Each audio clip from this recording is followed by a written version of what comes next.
anniversary of the Egyptian Revolution, with last February having the overthrow of Mubarak, as everyone knows here. So thank you very much for coming here. We have Dr. Linda Stevenson, Dr. Clyburn, Dr. Davidson, and Dr. Jones. So let's give a nice round of applause to these wonderful people here. I guess if you guys wouldn't mind being the discussion with perhaps a brief background to the events that happened, so we have a common ground for what our discussion is going to be on. If anyone would like to begin with that. Well, it starts around 3200 BCE Yes. without. Yeah. Egypt's been around a while. Certainly, I guess the recent history is what you're really going for. And so, when you have independence from year 1952 or 1954, depending on how you want to talk about it, but pretty consistently since then, military regimes. And Mubarak was the last in a long line. And I guess Tunisia should get mentioned here somewhere. Larry, Well, I think it's important to understand that the officer corps of the Egyptian army sees itself as the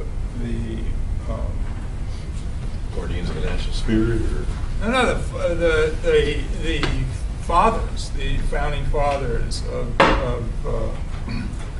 Republican Egypt.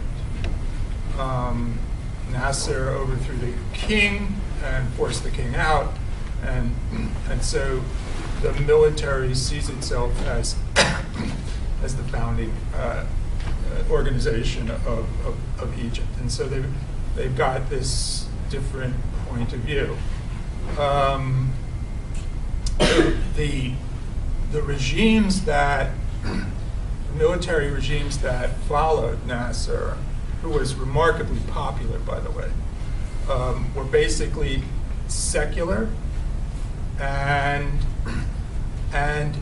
oriented, Western oriented, to the extent that they were financially and logistically dependent on the West, particularly on the United States, right? There's that. There's also the fact that the military has deep roots and invested roots in the economy. So here's how that works. Military officers get in their budget pension money.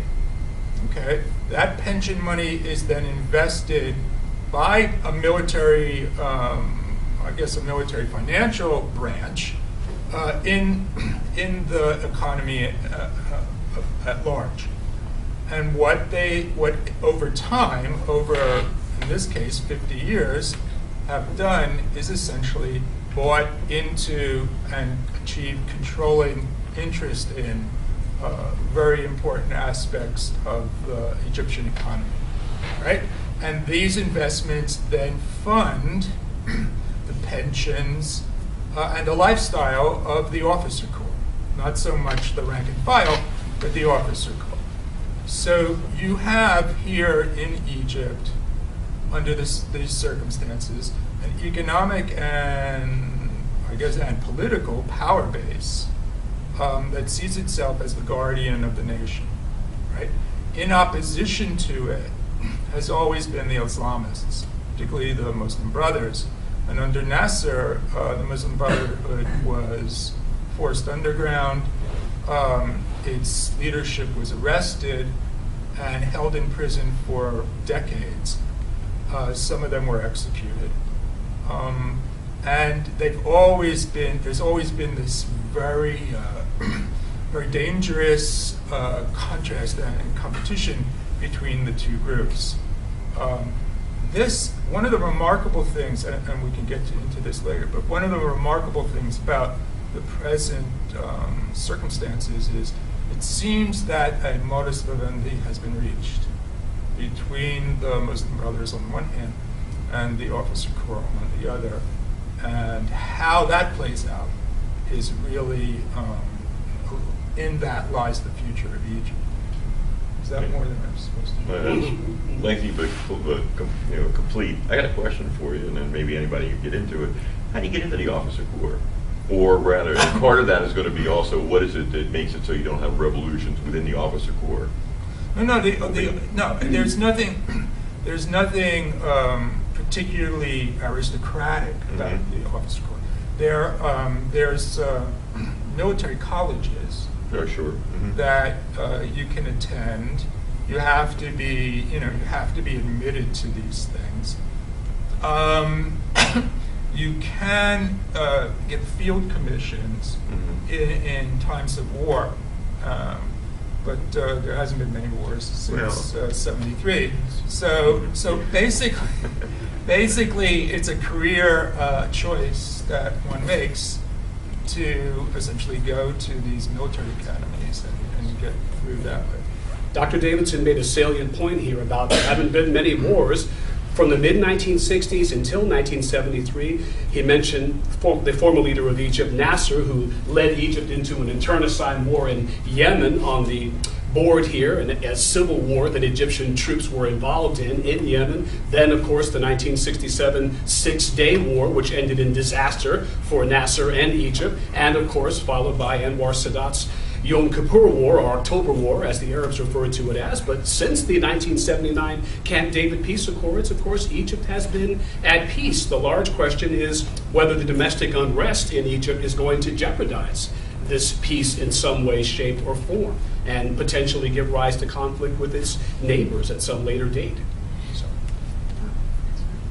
Well, I was going to say, I know that Nasser and Sadat were, I think they were both members of the same military class. Yes, Sadat was in the 1938, wasn't military it? too. Right. Where did Mubarak come in? Was he also one of their contemporaries, or did he come along later? Well, no. Mubarak was he was a generation later than Sadat, and Mubarak was the chief of the Air Force in the '73 war. That would explain then how he would get enough fame or celebrity, whatever. He was in that position to be able to, sort of like Stalin.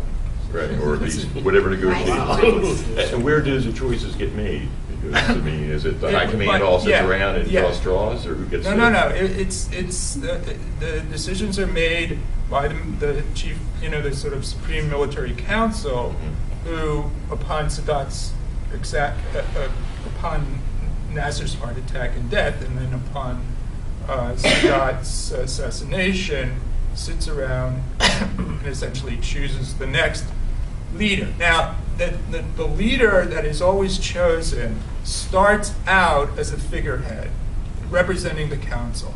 And to the extent that that man can then use his position to insinuate his supporters into battalion or regiment commands, he will survive or not survive. Right? And in the last two cases, they have survived.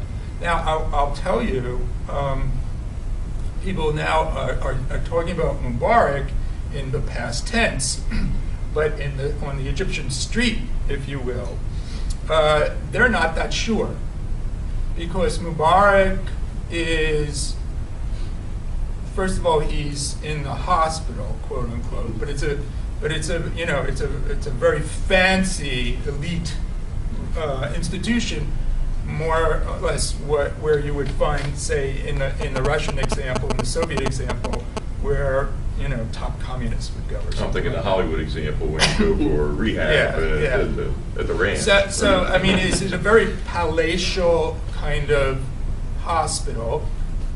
When they bring him to court, they do it on a stretcher. I think that's mostly seen as theater by the Egyptian public. And so it's unsure how much influence he has still on the council. I think that he's probably passé, and Tantawi has had a taste of power, and he's not going to give it up. He's a very, very tough character, this Tantawi. Well, you've got the folks who started the revolution a year ago just kind of watched the elections, and of course the Muslim Brotherhood kind of swept all that. So, I mean, does the Muslim Brotherhood have anything to do with triggering this off, or are they just going to reap the benefits of it? No, it followed a certain sequence. when the Tunisian outburst, this poor guy committed Set himself on fire. yeah, Protest, yeah. In Tunisia, that sparked the Tunisian uprising, and then the Tunisian uprising sparked the Egyptian, sort of like a domino thing. When that happened, that the Egyptian protests were called for by basically secular, quote, liberal, unquote, youth groups, Okay. including soccer clubs. These so-called ultras that you might know about were very brave and very aggressive. In any case, this population represents maybe 10% of the Egyptian population. Okay? So it could bring a certain number of people onto the streets, but it wasn't a critical mass. Okay? It was only after this group proved its persistence, and essentially the Muslim Brotherhood made a decision that their own population was getting antsy about this and wanted to join in, and they couldn't hold it back without losing a lot of credibility, that the leadership within the Muslim Brotherhood gave its permission for its own youth groups, its own youth movements to join the crowd. At that point, you get a critical mass. So nothing here or in the future gets done unless the Muslim Brothers lend their support. They're the only ones who can bring the masses onto the street. Okay? And we just have to accept that. That's why when elections were held, were forced really upon the military council, and they were relatively fair elections, not completely, relatively fair elections. There was no, I for one was not at all surprised that the Islamists, and particularly the Freedom and Justice Party, the Muslim Brotherhood Party, got 47% of the vote. I was a little shocked that the Salafis got the other 29. No, 29. I mean, that was scary. But and the kids or the groups that were involved in triggering this thing in the first place, they got 8.9%. And that's where it's at. I mean, that's where, Now, these elections were all municipal level, right? Or what offices? they were staggered. They were three-part staggered elections for the lower house, divided into geographical districts. Mhm. Okay. Actually, if I could throw this out, I have as you said, some of the information on the polling. I would actually like to throw this out if you guys want to discuss it, which is the relatively low turnout. It's just over 50% voted in the first round and 42% in the second round. If they can bring out that sort of mass support, why were the voter turnouts not particularly high, especially after such a period of popular activity? Can we make sure that that's a low turnout? What's your standard for a normal turnout in each of these? I'm thinking if it was in Westchester, that would be an outstanding turnout. That's true. That's what we get in a president. But yeah, I just wondered, what is the norm? I mean, how many elections have they had in Egypt where you can go measure turnout? Yeah, I mean, I think there was. I think that in the cities you got somewhat more of a higher turnout than in the countryside. All right, and there is a lot of historical disaffection and cynicism about the electoral process. But I think that it's a very, very good start for them. There was among the liberal elements some boycotting of the election, which is always a bad idea. And that probably cut into it too. That's all I can say. say. Yeah, I wonder, I mean, the only thing I know is I actually spoke to somebody on the phone. He's an Egyptian, but he's been living in Germany for about 25 years now.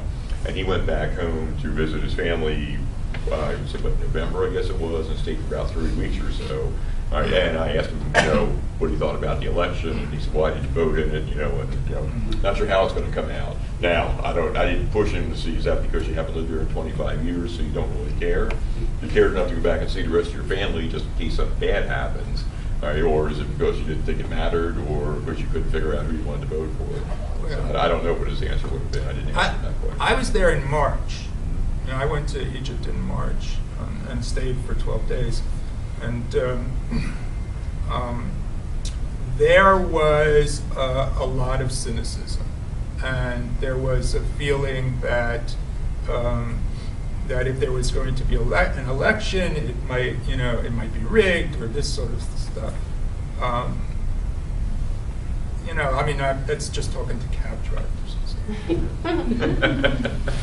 I just want to put this a little bit in comparative perspective. This was what I said I could offer in coming to this fantastic panel where I can't say I've been near Egypt in any time in the recent past, but just to compare a couple things in terms of transitions. And your question is a great one in terms of, so what do we expect for turnout, right? And how do we see it through U.S. eyes compared to, and from other regions or past elections? Jim's point is very well taken. And for example, just think about the Chilean case, right, where you had a dictator for a long period of years, right? And so he finally is voted out, so it's a peaceful transition, very different circumstances, but it's a peaceful transition, okay? He steps down. The left coalesces, a miracle, but they coalesce, so they actually manage to stay together long enough to hold power for quite a while. But Pinochet is in the wings and has written himself into the Constitution in pretty interesting ways, right, in terms of democracy. It's a very relative term, right, for a long time. And then it's not until, he kind of makes the trip off to Great Britain and gets himself in trouble by a very wise lawyer from Spain who calls him to the carpet because of the EU. All kinds of creative law going on, international law, that he really loses a lot of his power on the right. Constitutional reforms don't take place until 15 years later, and they're not very substantive. 15 years after he peacefully steps down. So Egypt is just, the cynicism is tremendously high. That's to be expected. There's a lot of fear, okay, in terms of, well, what will an Islamist shared Egypt look like? Is that really possible? And I'd love to hear more about that as we move forward, because I've heard lots of kind of reports about how the Islamic Brotherhood has shifted over the years, and it's not nearly what it was 20 years ago. Maybe people don't really know what it is now. It's much better, right? Well, I think people do. That's why they get 47% of the vote. Okay. The Islamic Brotherhood's major issue, internal issue now, is a generational one, right? It's very difficult, particularly at this moment of apparent potential triumph, for the older generation to step aside and to let the newer generation kind of come up. Right. So there's going to be that kind of issue, and many of the leaders of the Muslim Brotherhood had spent time in prison, and they feel that this is their moment, right? Back here. Yes. Yeah. So so there is a certain generational conflict going on there. The strength of the Brotherhood has always been in its social programs and its populist roots, and I think they're still there. So the deal here is what if any accommodation has been made between the Muslim Brothers on the one hand and the military council on the other. It's really quite interesting because there was a march, maybe at the beginning of February, by the secular liberal elements. It was a march to the parliament. In other words, the parliament had been elected, and they wanted to demonstrate that they were still there. This liberal secular element was still there. And they very well expected that that parliament would continue the struggle against the military council, particularly to hold them responsible for the martyrs' deaths and on the streets and stuff like that. When that happened, the Muslim Brothers brought out their own youth groups and formed a ring around the parliament to prevent the liberals from getting close. Getting close. Now, this was not the police. This was the Muslim Brothers. It's about All right? showing who's got how much muscle. That what they were saying is that they're in control and they're not, and this is the time to stop this protest business. All right. Then you get 2 days later, you get this business in the soccer game at Port Said. Right. And everything goes ballistic. Okay, everything goes ballistic. There's new demonstrations. There's marches now by the same liberal secular groups, plus the ultras, to the Interior Ministry. The brothers are nowhere to be seen. They pull back. They don't get involved. So what do you figure is the explanation? How does the soccer riot lead to that decision? Well, I think the soccer riot was an excuse Right. to reignite the original kind of protest energy. But the brothers are not involved in these latest rounds of protests. So, I mean, I was actually interviewed on RTT, which is a Russian station. I mean, Americans don't want to know from me. I mean, really? I mean, Moscow, Tehran. I mean, they're always calling me, and the Americans, they just don't know. And they asked me. Maybe you need to get a new agent. No agent. I mean, anyway, the interviewer, this is from Moscow, asked me if they thought that this was, I thought that if this was the beginning of a new, big Round two protest, and I said no. I said, you've got 10,000 people out there, and it's a bloody mess, and people are, throwing rocks and stones, and lots of these guys, the protesters show up now with gas masks, so they pick up the tear gas and toss it back at the police, and but they don't. But okay, 10,000 people is impressive, but it's not enough to carry a revolution in Egypt. And so they don't have a critical mass. And if the Brotherhood stays out of it, that's it. Now, why would they stay out of it? These people, these are liberal, secular groups. They're not only, their principal enemy, they see their principal enemy as the military. They want to end military rule, which is okay with the brothers, but they're also the competitors of the Islamic Brotherhood. And so essentially, the brothers, if they can, they'll just stand back and let them be destroyed. It's the Russian army on the other side what's the Polish capital? Warsaw. Right. Right. Yeah. So the end of World War II, Right. the Russian army comes right up to the river, Right. wherever the river that is, and and they just stop. Right. And then there's a Warsaw uprising. The Germans destroy the non-communist resistance movement of Poland, and after they do that, the Russians cross the river and destroy the Germans. Well, that's an example, but I mean, I think everybody here has cited an example of a revolution. Revolutions don't get finished by the people who start them. No, absolutely not. So what's your take on what happened in Port Said then? Was that, who forced that? Well, I think that if you listen to Egyptian commentators outside the country, right, in Beirut or in London, places like that, they're all claiming that this was a setup, right, that the military kind of set it up, that the police. Do we need a one-sentence explanation of what happened in Port Said, just in case? There was a soccer riot, all right? 74 people. Right.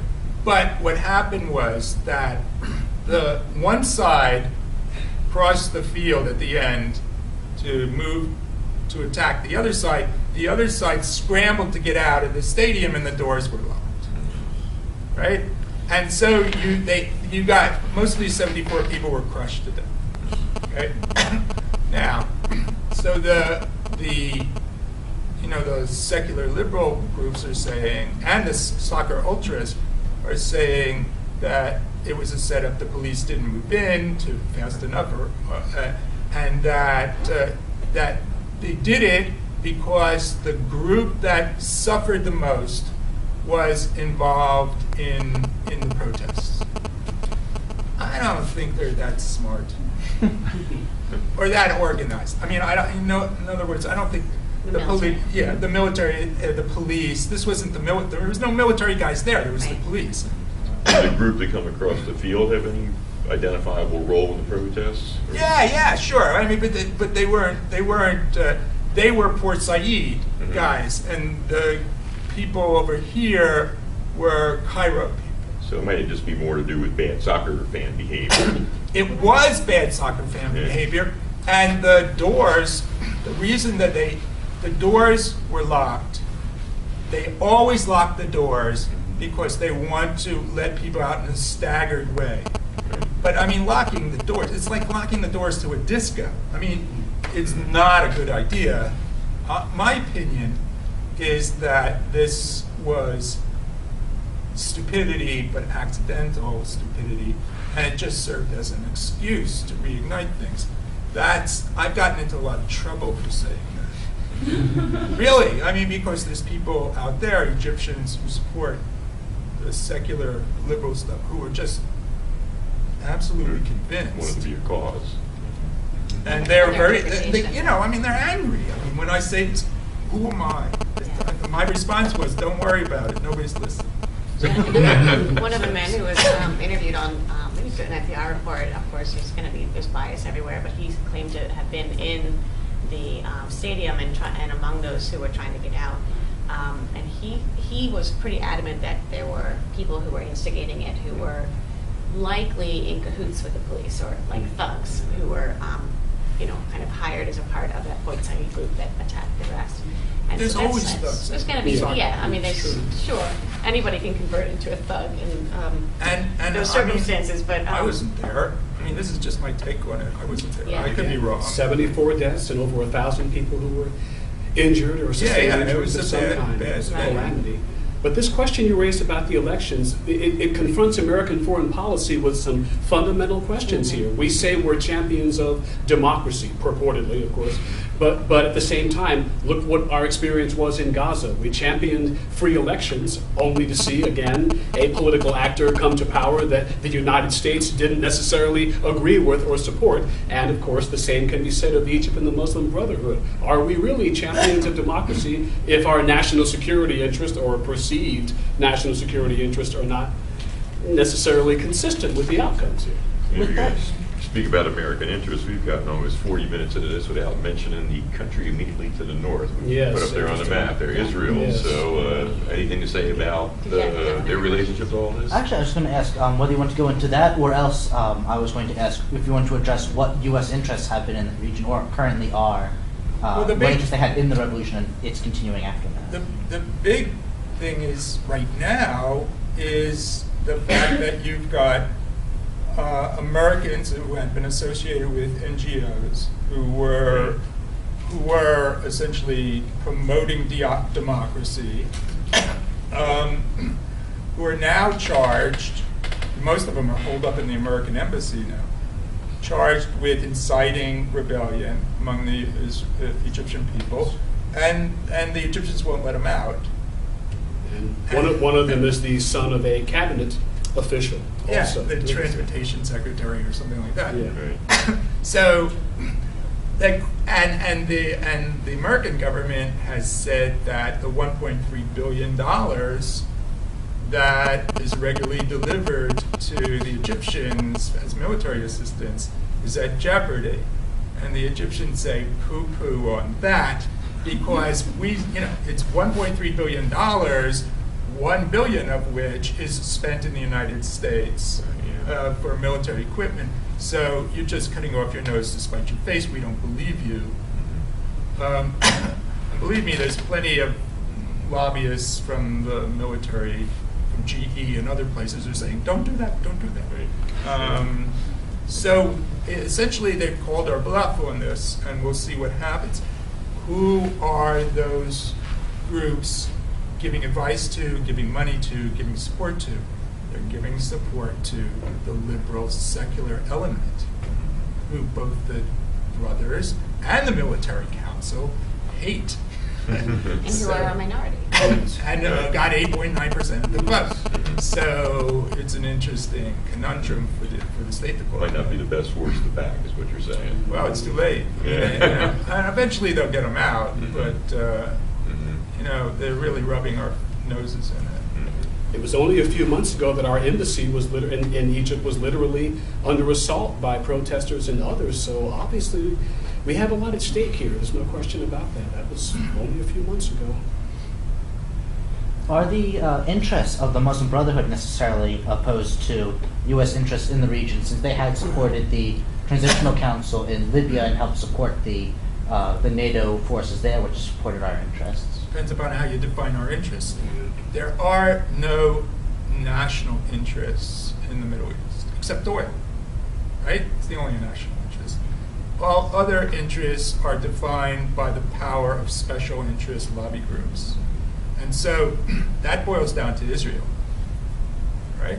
So the only interest that we have next to Egypt, in the area of Egypt, is Israel. And does this affect it? Sure it does. If the Muslim Brotherhood, or the Islamists, generally speaking, in Egypt, are able to bring the military officer corps to rein them in, and like in Turkey, to essentially govern them, to break their independence and bring them under parliamentary rule, then I don't think you're going to see another war between the Israelis and the Egyptians. I don't think you're going to see a cancellation of the peace treaty, but you are going to see things transform, say, on the Rafah border with Gaza, and you're going to see a much more independent Egyptian policy at the UN or in the diplomatic arena, if that happens. Well, what kind of leverage does Egypt, would an independent Egypt have, other than slowing down trips through the Suez Canal? That's what it does, it presents the Israelis with a very large uncertainty on their western border. Right. So they at least have to go and keep military forces there, for example. So that's a cost to Israel, and it also then opens up maybe the other border with Syria, for example, which God knows what's going to happen there. Yeah, I mean, but it's legit strategically rather. Mm-hmm. It's a big negative. Okay. Now I think we have an example from the Soviet Union of what happens when a society is forced to remain militarized beyond its capability. You can still face internal dissent. Well, the Israelis can do it as long as they get our money. Yeah, well. Nothing's forever.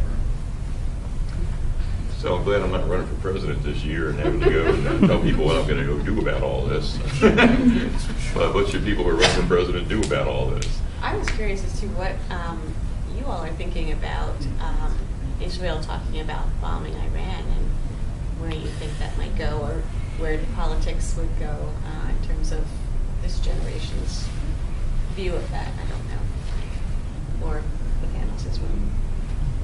Probably won't go well. Well, I mean, although, Israel has demonstrated in the past they're capable of taking out, nuclear, well, probably not to the extent that Iran has, but they've shown. They're not going to do this. I don't think they would.